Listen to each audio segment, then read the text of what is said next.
ሰዎች ብዙ ጊዜ ወርቅን ለመለየት ይቸገራሉ።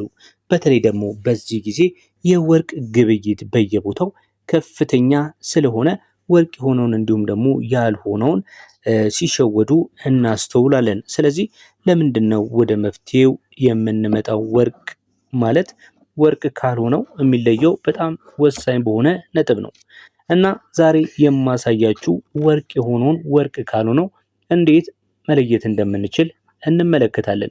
እንዲሁም ደግሞ በብዙዎቻችሁ ጥያቄ መሰረት የ21 ካራት ወርቅ እና የ18 ካራት ወርቅ ልዩነት ምንድነው እያላችሁኝ ነው። የሁለቱንም መልስ እንግዲህ በዚህ ቪዲዮ ላይ ለመመለስ እንሞክራለን ማለት ነው።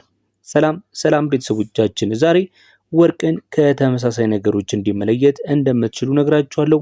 ከዛ በፊት ግን ለዚህ ዩቲዩብ ቻናል አዲስ ከሆናችሁ ቪዲዮን ላይክ በማድረግ እንዲሁም ሰብስክራይብ በማድረግ አብራችሁን ተጀምሩ ዘንድ እጋብዛችኋለሁ።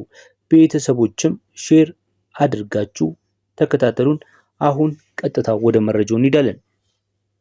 እንግዲህ መግቢያው ላይ እንዳልኳችሁ እንዴት ነው እውነተኛ የሆነ ወርቅን ከሐሰት መለየት የምንችለው የሚለውን በምንመለከትበት ሰዓት ላይ ወርቅ እውነተኛ መሆኑን ወይም ደግሞ አለመሆኑን ለመለየት የሚረዱ አንዳንድና ቀላል የሆኑ መንገዶችን አሳያችኋለሁ ማለት ነው።